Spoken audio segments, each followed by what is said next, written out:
announcement segment, the governor of Ruang State has appointed county commissioners as follows: Roger Cholmayik for Abiemnom East County, Paulino Wal for Abiemnom West County, Deng Mijak for Wunkur County, Marco Jau Ajong for Aling County, Kon Mijak Kon for Lake No County, Simon Ward for Jam County, Peter Chil for Touch County, and David Katkurarop for Jau County. The governor also appointed Abraham Toingor as mayor of Panriang Town. All the appointments are with effect from 13th of May 2017. لدى وصوله حضرة الولاية فاريان في أعقاب تعيينه حاكما، استقبل مواطني ولاية الروينغ ابنهم السيد تم شاركوال وسط فرحة من الحضور.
وباسم الحركة الشعبية لتحرير السودان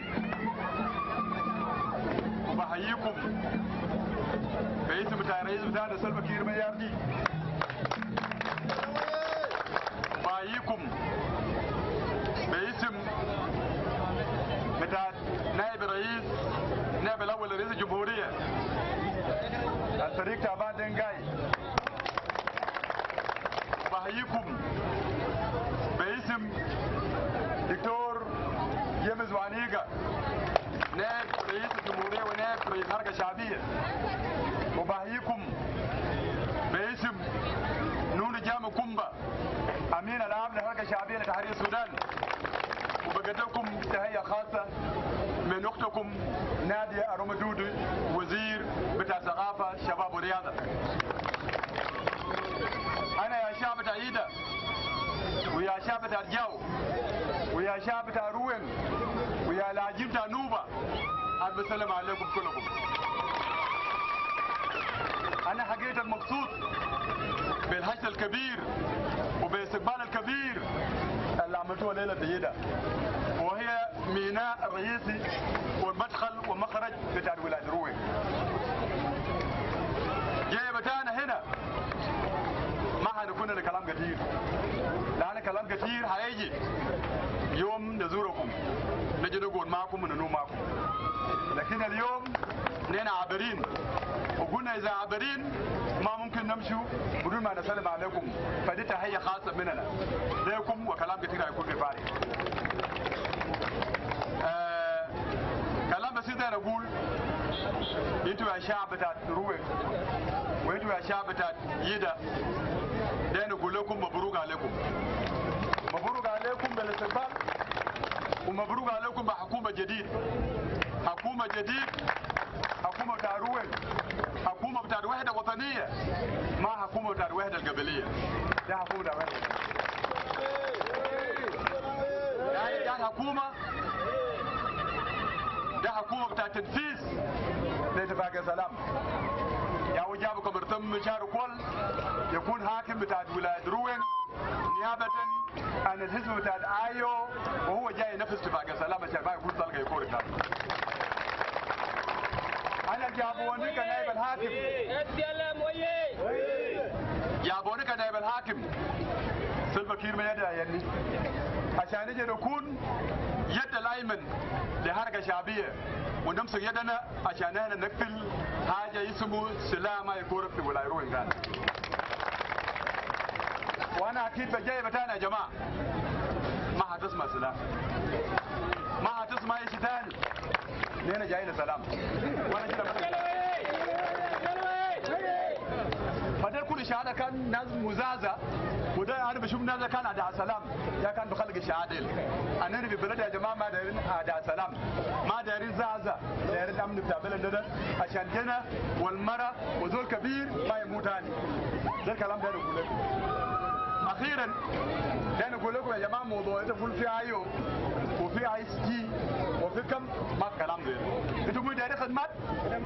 انتوا دايرين زول دايرين خدمات. الزول بيجي يعمل لكم خدمات انتوا دايرينه. اذا ايو جا يعمل لكم مدرسه واعمل لكم مويه واعمل لكم مستشفى واعمل لكم شارع واعمل لكم كهرباء، انتوا دايرين شنو؟ جنوب السودان ويه، جنوب السودان ويه، روين ويه، روين ويه. اولا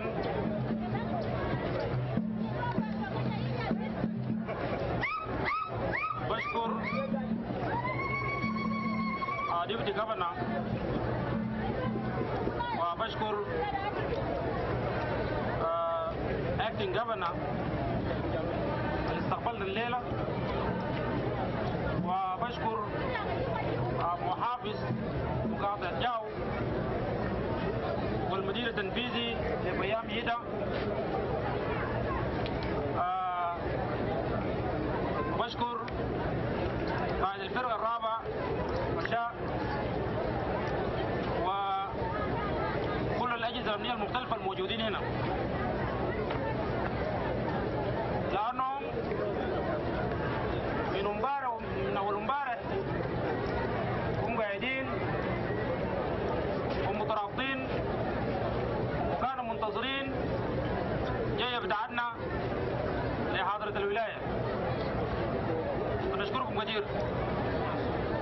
بشكر مواطنين بتاع ولاية روين الموجودين هنا، بشكر مواطنين بتاع بيام يدا، بيام يدا بالقبائل بتاعهم المختلفة، كل القبائل الموجود في منطقة جديدة على وقوفهم مع الحكومة ووقوفهم مع شعب بتاع يدا، وهم الآن موجودين. حقيقة اليوم ما يوم بتاع كلام، اليوم دي يوم عشان نجي نسلم عليكم ونأكد لكم اننا نحن جينا الى حضرة الولاية، لكن يوم بتاع الكلام هيختلف، لاننا جايين ننفذ برنامج بتاعت الحكومة والتوصيات بتاعت رئاسة الجمهورية. لذلك كلامنا حيكون كثير لكن ما حيكون الليلة. الشيء اللي انا عايز اقوله بعجالة يا اخواننا، الكلام الكثير الناس بتتكلم عنه ده،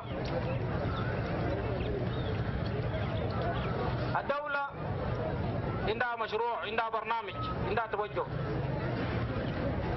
والتوجه بتاع الدولة افتكر الناس ممكن يكون خلصها في نقاط مهمة.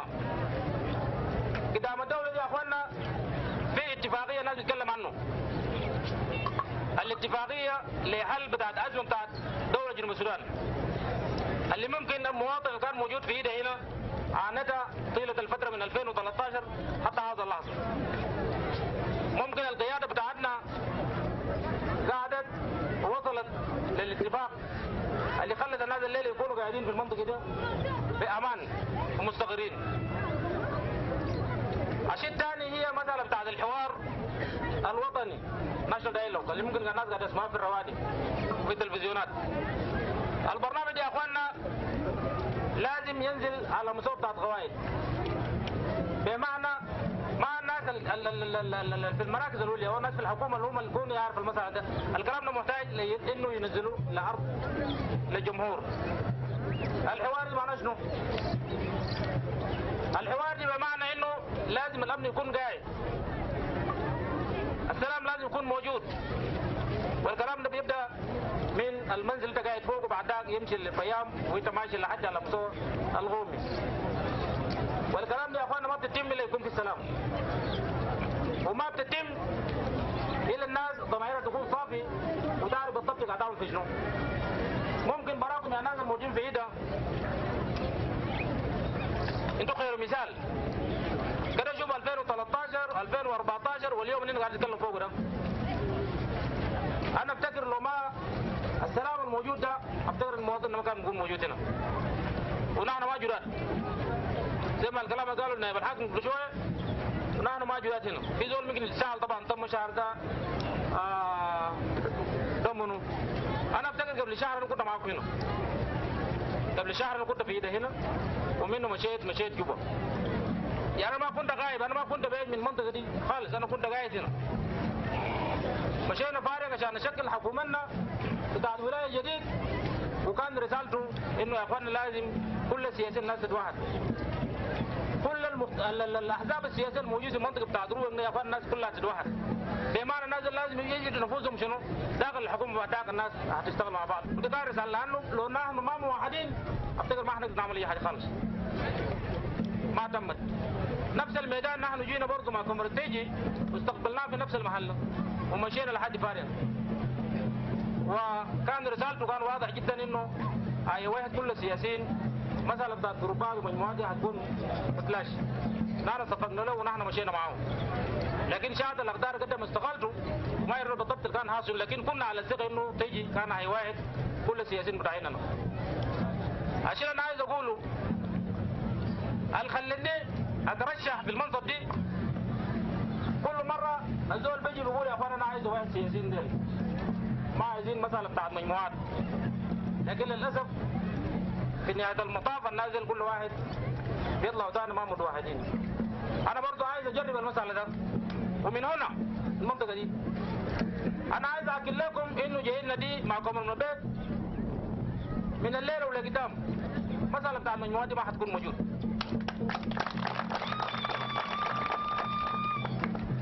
وممكن من خلال كلام بتاع ديبيتي جفرنر سمعوا كلام كتير قبل قالوا. الناس لما يسمعوا تم جابوا جفرنر الناس بدأت تتكلم وكان كويس. قالوا ما في مشكله تمنا مع براو لما يكون براو ده مشكله بسيط معهم. لما سمعوا بيجا ديبيتي جفرنر الدنيا دي ما جت وقامت. انتوا عارفين ليه؟ لانه ما هيكون في مدخل بتاع انه يكون في مجموعات ثانيه. لان لما يكون مجموعات معناه بعدها اي زول بعدها بيقدر يلعب، لكن بيجينا وكمرنا بيجا انا بفتكر يا اخواننا بوعدكم من هنا انه ان شاء الله مساله المجموعات دي ما حتكون موجود. وانا في مناسبه في جوبا تكريم بتاع كمرنا بيجا انا اكدت الكلام ده لكل السياسيين بتاعيننا، لكل الناس اللي كانوا يحضروا المناسبه ده. انا بفتكر يا اخواننا لو ما متوحدين كلمان ما واحد انا بفتكر ما حنقدر نقدم اي خدمه للمواطن بتاعنا على الاطلاق. لذلك نحن حنبدا ومشينا في فارغ وماشيين نشكل الحكومه. انا بفتكر كلنا الناس اللي قاعدين ديل نحن والله في نيتنا كلنا نكون وزراء ونكون محافظين كلنا. لكن غيرونا بالقانون قالوا في 7 وزراء، في 3 مستشارين، وفي 8 محافظين. بعدها كل الناس هيقعدوا ويتفاخروا ويقولوا والله فلان انت امشي قدامنا احنا هننتظر، الباقي ده برضه هيلقى نصيبه يعني ان شاء الله. بعدها افتكر ما هيكون مشكله، زول المالي فرصه برضه هيكون هو المستشار بتاعنا ذاته يقول لنا والله لا فلان المفروض يعمل كده المفروض يعمل كده، ده برضه من المشاركه يا اخوانا. ان شاء الله المسألة ده هتكون موجوده. بالامس الغريب طبعا الناس بيتكلموا والله يا اخي ناس مضايق وناس تم ديل ما حيجوا فارغ. قلنا ما بنجي ليه في شنو؟ ليه ما بنجي؟ ليه جاي من وين يعني؟ جاي من الخرطوم؟ ولا جايين من شاد معنانا من هنا. فامبارح بالاشل قالوا جبت جافنا كنا مع السيد الرئيس لانه ممكن سمعتوا في سلاطين كان ماشي جوبا وسلاطين ما كان ماشي بارادتهم ذات قالوا لهم لازم يمشي جوبا ونحن ذات قلنا خليه جوبا ذات. الحمد لله مشوا وتلاقوا مع كل القيادات بتاعتنا في الدوله وكان رسالتهم لهم كان واضح انه يا اخواننا انتوا ارجوا الولايه بتاعتكم والقبر هيكون موجود والنائب الحاج هيكون موجود امشي اشتغلوا مع بعض عشان السلام يكون موجود في الولايه. ده كان الرساله بتاعهم. والرئيس امبارح قام كلم الكلام ده انه يا سلاطين ويا كل السياسيين بتاع روينج ستيت يا اخوان نمشي الولايه وامشي اشتغلوا مع بعض ووحدوا صفكم لانه لو ما بقيتوا متوحدين الولايه بتاعكم تكون في خطوره. الكلام ده قلناه امبارح قالوا الرئيس امبارح. بعد ما انتهينا من الكلام السمع ده وبقينا على بعدها الناس ماشي لان الناس كانوا بتخيلوا انه احتمال الرئيس يقوم يقول لا ناس بيقوا تم ما يفارق. كانوا متخيلين كده. للاسف الرئيس قام قال لهم يا اخوان انتم كلكم امشوا وامشوا اشتغلوا مع بعض. قلنا لنا هنمشي فارغ وهم زادوا خليه يجوا يكون فارغ ما عندنا مشكله ما يزول خالص. مشكلتنا يا اخواننا جينا عشان نوفر الامن للمواطن بتاعنا نتاكد المواطن ده مستقر عشان الزول اللي في ايده والموجود في بيو والموجود في نيل يمشي يزرع في امان. ما بزول يسالوا خالص. لانه انتوا شايفين الغلاوه الناس قاعدين فوق حسر انا لازم الناس يزرعوا والزراعه ما بتتم الا يكون في امن يكون كويس. والامن لما يكون موجود معناه لازم السلام يكون موجود. حضور شملت القيادات الحكومية وجمع كثير من المواطنين. السيدة جورجيت لادمدين عضو المجلس التشريعي القومي أكدت وقوف كل النواب وتضامنهم لتنفيذ اتفاقية السلام ووقف نزيف الدم بالبلاد.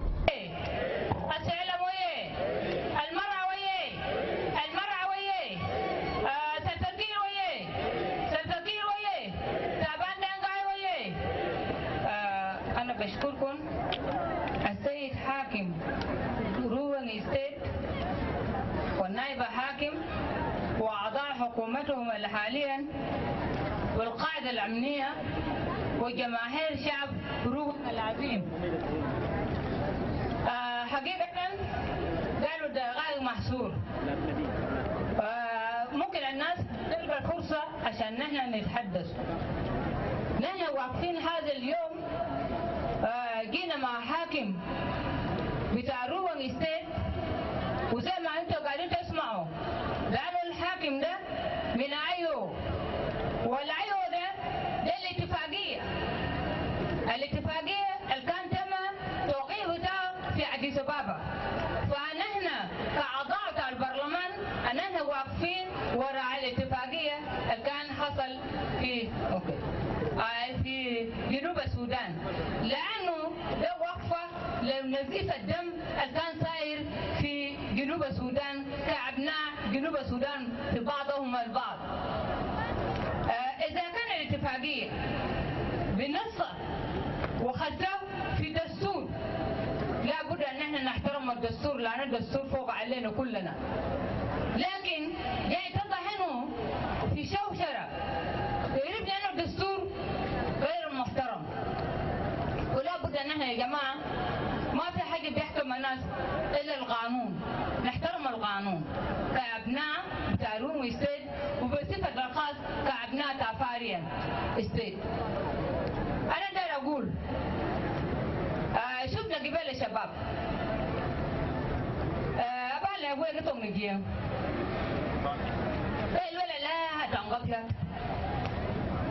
بكلات وين بان ينران تونلويلا يجي تونلو سيتو تزين وان باري أنا يجتين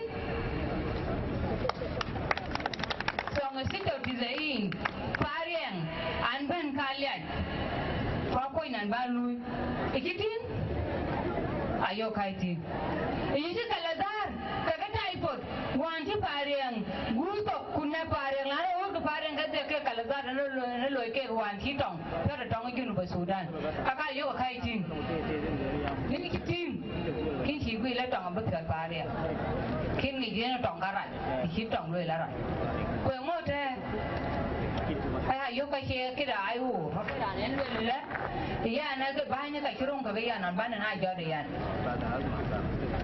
كواشيدي انت لازم تحترم القانون.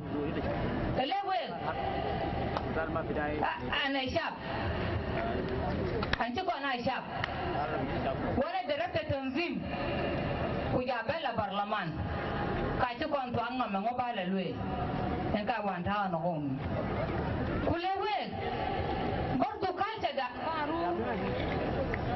كايتي وان وين كان هي لوجيكي اكاي بيرونغي بيرغا بايل كو نون تا تياغو اني كوكين ويا بايين راندي جو فيوت اين دا ديغري كوين دا دكتور ويجا بالو لان مواطن بسيط لان راباري انا جو بالو لو كيلا فيوت التاده اتون نغاغو كي ويجا ايو ويجا باغي وانتا يسلفا ين كبيبان تايندنو كده كاكا جيري لكن كي تفاقي لكن باليوم لا دام كده كاكا انا لو فوكا دام كاكا هو بارو بيوك شباب لين ويجي بيران موتن ما بالو قالوا وكبالا ويك دام متن مشا كم يبيكا كان يجي كده ابي باي بالوي ابي بيرو وفرو ابي والباي ابي ما باي بن كاكا دام كده كوي شاب بارو وفرق لون كاكا جوبا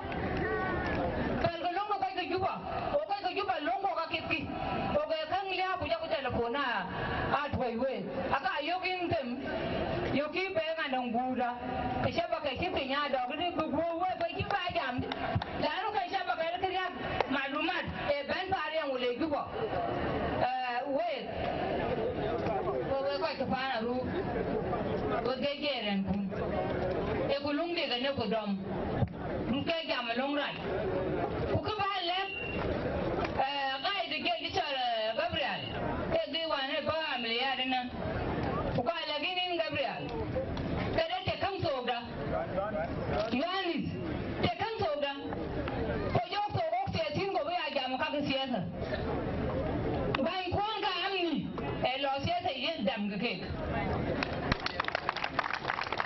ينتم وكم يبيت موظفين كونجي لو سياسة يجي نيجا سياسيين روحي كوو كببان كوي صوب يوكيت تو نيجا موظفين كنيجا كاجي شغل تاع الموظف اللي بيعرض الحكومة عشان موظف وانت بالوي في داخل الحكومة في داخل النظام يبقى هنا كمعارض والمعارض ما بيفهم مع الحكومة كان نقول شاكل كارتين كباي كبدي لكن لا كويا فلو كينكا كمعارض كوي متيا كم تو وانا كا يوغا لو كم مسير o toki kana longde chabelo nimi janga daw ci bango o na ci long sito utizai na ta lage foti ke bena chol ke pana ru ku ci long mo ngi ci bi alo ke mo ngi bugla wa yo mo ngi no ko mo ngi ke mi janga daw wil ku ro paru ka ci ga mo ko te pat aka ke ki gibo yaw ta no kwanya kwanya kada ran to bo le we go paru be ki gampo kwanya kebe suguba ebe la pale ko be ka kuna kwen dana ba be ka kele kwen ba ko pane ka keke gonye ne kudu nga ga kyol gon kwakin du shoyi o ga ga mu la ita taki le kan tafsir ad-duzul al-idari ko shi bu bela bantiu ka kenan no ko shi bu bela bantiu ko keler ka ko pe keler ko ke grupa ga ganan ka miyom ka pe miyom mo we ni abai we ni awo yong ke we ni abai no wood we dio e we ka bello ma we ka be na do gin ti mun ta ti ko mun ta ke di ni ngan kai tan lo mun ta ke nya gi nun ta ke de ke di mun ta ke nu dan thong nu ja a ki lo ma ben a ki dang no we ba ka le we ku be ngor ko yo ku ya na cho nyan bang la di me ding an ki be chen kwan ki chen e de ma ta na pe na ta la ta cha kan na ki ben pa na gara to wan ti bu shi ba mo jo shi ben na hakin kai ta ba ka bi ben tin ki loi kai na ka siyasa loi ka siyasa ka ka mo ta lo duru ene tin ku siyasa ga an ji wi da kum ki ga audu ta parlament ke ba ka mu furu ba ka lo hasabu lana ma fi audu ta parlament بنقد القرار بتاعت الرئيس قرارات بتاعت الرئيس لو حموش تبعنا كله قرارات هيك بيادي لو تعبان دينا بابان لو حموك بابان لا وي بوكا فاري هنا باغام كله يكو اكيد نو شيء نو كما نفعل رو بعدين نحكي وشكرا إلى ذلك دعا اللواء يونس يور قائد الفرقة الرابعة المشاة بالمنطقة دعا الشباب إلى الابتعاد عن السياسة مهذرا إياهم من الفتن والشائعات. منازل أنا بقول من المبارك كنت الجيد لأن كلكم يعرف الجبنر متاعنا بيجي بجاي مع ديمتي أكون هاي بلدي لكم لأنه هاي اسم السلطة لو ندل عليك الليلة قلبك الناس يصبروا شان البلدكم ده نحن قبائل تانيين في جنوب من زمن دول صغير بيعرف فاريا ده بلد تاريخية لأنه المعلوم الحكومة بعدين فيها قاعد الناس اللي بيقول في بعض الناس بيقول عليه بالتلفون بقول لي بنتي وعامة كله ما دعوا يقول لي لكن البلد كمنا ما في ناس لسه في غابة ما لا دير كله هي ناس أي ناس في غابة ده هو حاجة ده كالفاريان تكون بلد متى تاريخ السلام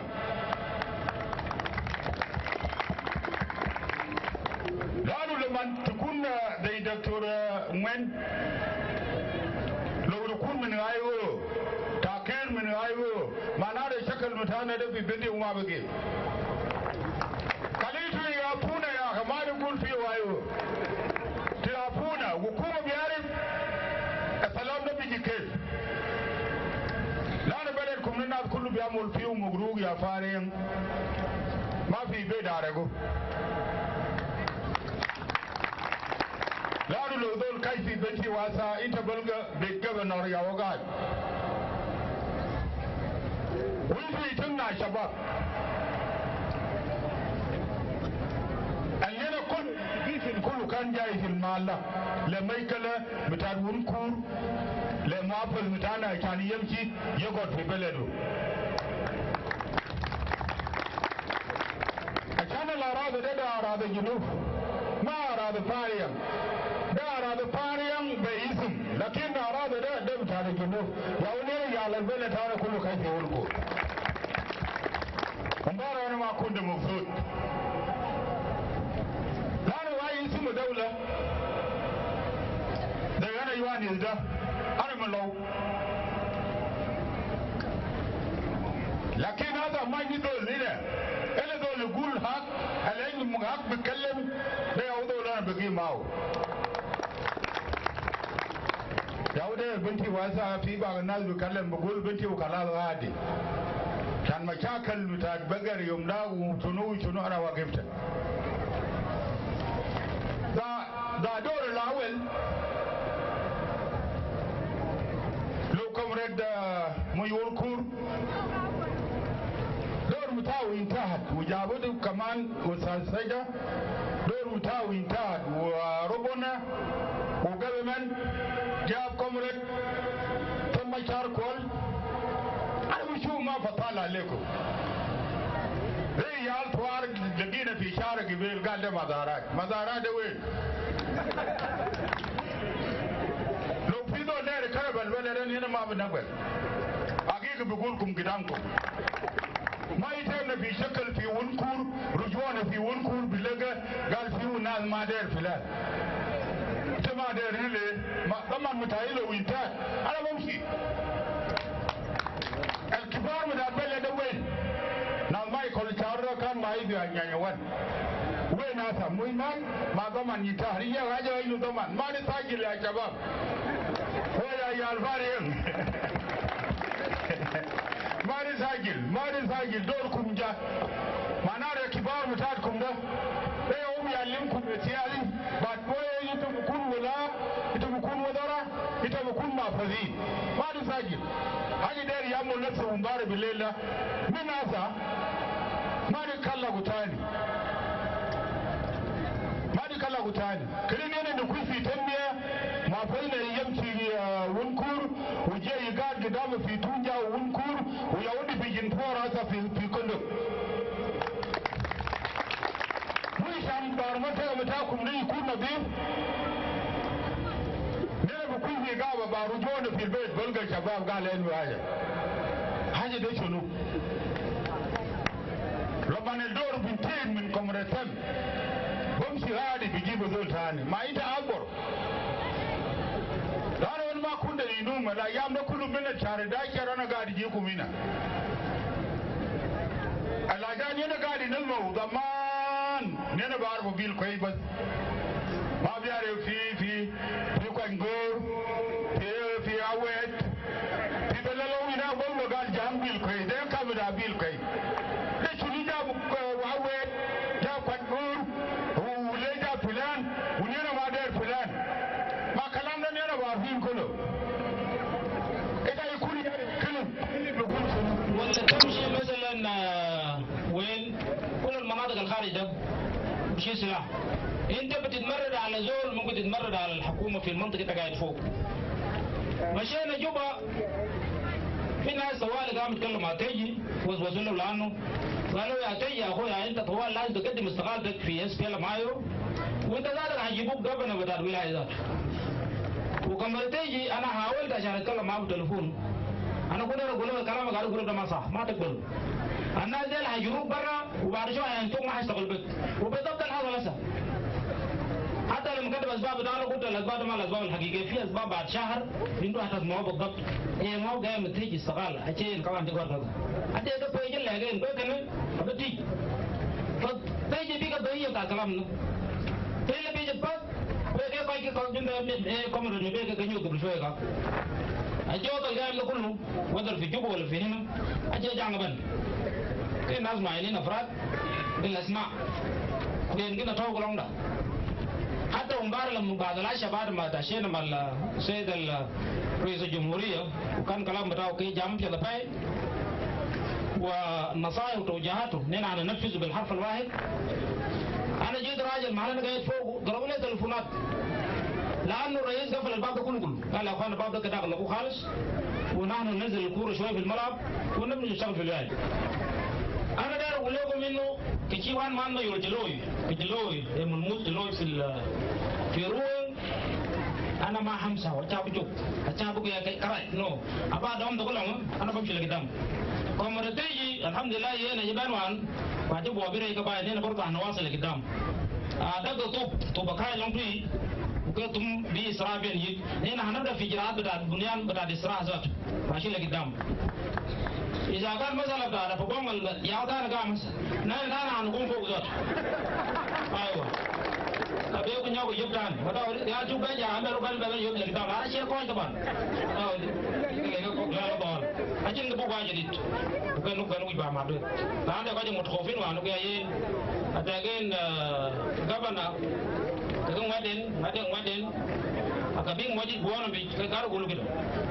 Aku kabul lui bahara rab daru ni na buj bika ka go an dar gole kum nasir rani na go kun rani de pan ru rani na go ko pai qur'an ni kai jigil le kana maktab da hukum maftu tura wal bab da hukum maftu tar gole kalam bata dar ana hastaqalu shay an jiblu thaniyan lara andan da maluma shi sa na ga jigana loyi walaikum minasa na kana loyi ko shay ولكن يجري هذا ده مشكلة وينذا وإنت هتتحرك سوا ويكو يا أخوانا باب ده كم مطور أدفع بتاعكم تيك منيا من يجيو وكيتين أنا كنا تروح أشتغل دوين تقول لي أنا هشتغل دو وجعل لي باي ترجوك تقول واتمنى إن شاء الله بني البيتو كوي وبقول له بيجي كوكل كوكودي كوكودي جام بعدك تشيو تقول لي أنا أتكلم عنه كل مع شباب وكل يجار مع السلاطين كل الأجهزة الموجودة هنا هنقول معهم نسمع منكم بالضبط مش هقول وين. نحن جايين يا جماعة للتنفيذ بتاع اتفاقية. فالكثير هايو بيبات. لكن بوكتين رانشول تم كذا حكومة ده بيخد مار كم كوي ولا شيء كم كوي. يا خد مار كم موت نكانو. إنت بيجاك شنو هايو. ولا بيجاك شنو هايجي. ولا بيجاك شنو هايسي. ولا بيجاك شنو هامونو. بيكون بيجاك خد مار. وسط هذا الترحيب الحار من قبل مواطني ولاية الروينغ لم يتبقى من الحكومة سوى العمل من أجل السلام والوحدة بين المجتمعات إلى جانب تقديم الخدمات الأساسية لهم.